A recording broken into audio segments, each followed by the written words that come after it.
What was your first record, tape, CD that you ever owned that you can remember? First album I ever bought?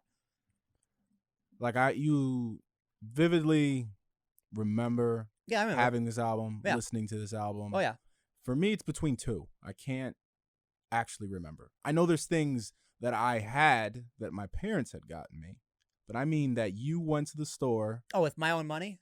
Maybe not with your own money, but you said, I want this CD. And you got the CD. Well, I mean, how much, I'm thinking really young. Like no, honestly, 7, 8 years old. Honestly, no, not that young. So, no? For Christmas, like the first time I ever explored music on my own saying, I want this album was 5th grade. So I was 10. 9, going on 10.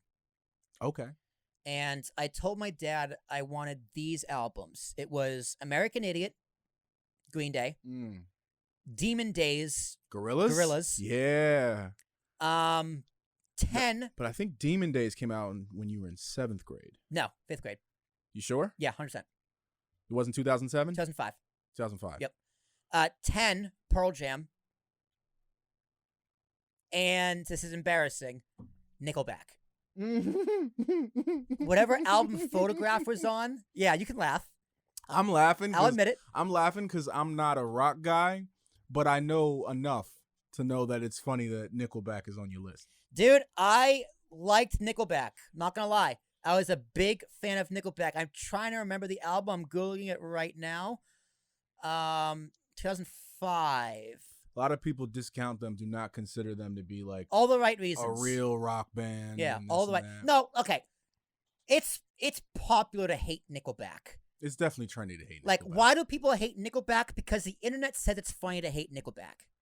It's fun to say too. It's fun to say, right? Like, I have made the argument for why I hate Nickelback when secretly I actually think Nickelback's a fucking great band. I enjoy a lot of their songs. That album fucking ripped. It was a great album. It was phenomenal. So those were the albums I all got on one Christmas, like Walkman. Walkman, yeah. Walkman. So that was like my first. Wait, you had a Walkman in 5th grade? Yeah, I had a CD player. Yeah. Oh, okay. A Walkman. Walkman's the tape. The Walkman. Nah, CD players. Walkman's like cassette tapes. Yeah. Oh. Yeah. Walkman. No, I had a Walkman, but I was like, I don't know, in 1st grade. I did not have a Walkman. No, I had a CD player. I put a CD in. Right.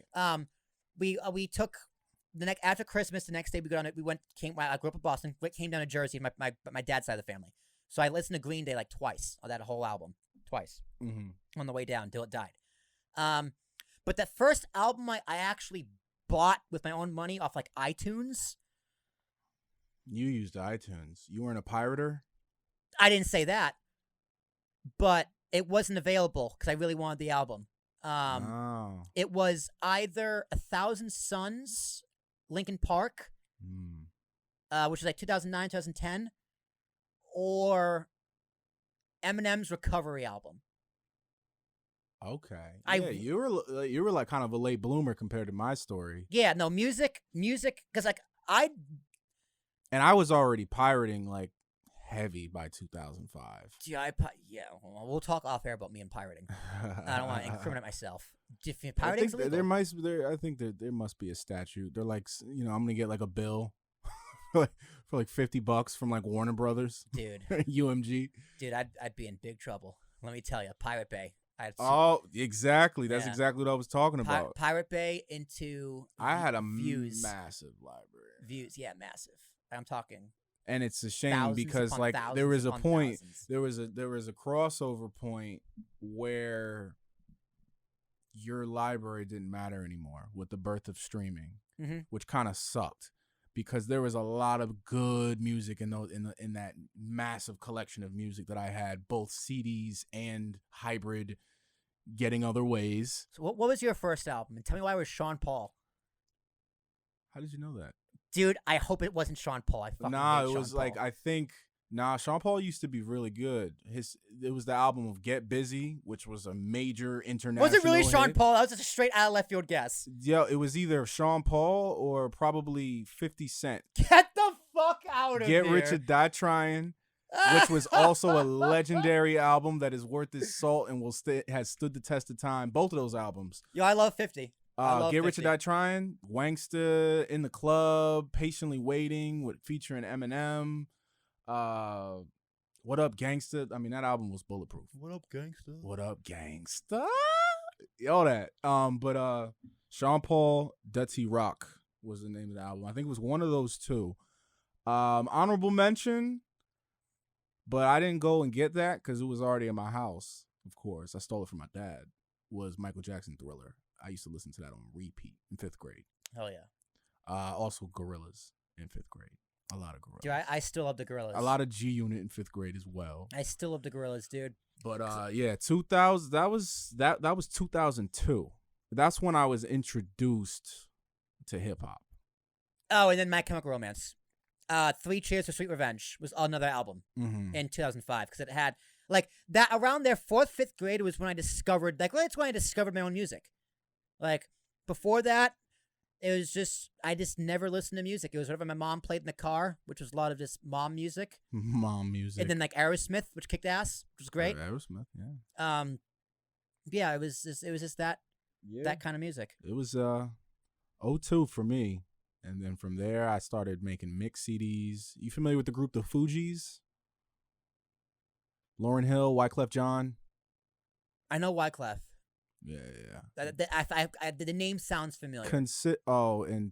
Became fixated on Tupac, Biggie, Eminem. I was very fixated on Eminem. Dude, I still like hip-hop. And Eminem like was 90s hip hop. Eminem was the reason why I at one point called myself lyrical because I just thought he was the most lyrical rapper ever. Definitely.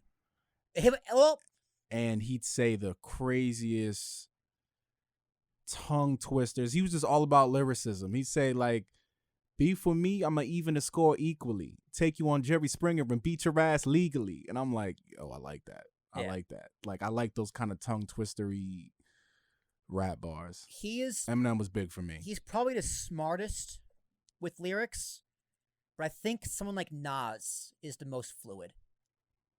Nas was very fluid. Nas's writing, Biggie was very fluid. And the way Nas wrote and rapped to me, it still hits to me. I fucking love Nas. Oh, put New York State of Mind on or One Mic. Some of those early ones. I mean, even to this day.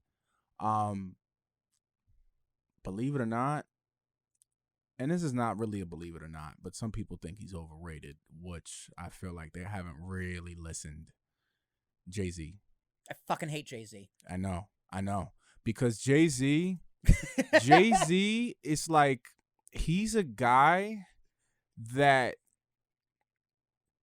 kills with wordplay. He's a phenomenal lyricist. Double entendres, triple entendres, and he all does it with a flow that is slightly offbeat, but every time you think he messes up, he catches it. Every single time. I will say I hate Jay-Z, but it has nothing to do with his music. He is he is a phenomenal rapper. I will give him all the props, all the credit, all the respect in the world. And he's been able to adapt, but still stay true to his core for since 1996. Yeah, even as a producer, he still comes out and does a feature and snaps every once in a while. Yeah. So and he married Beyonce. So he also married Beyonce. He's also the first hip hop billionaire.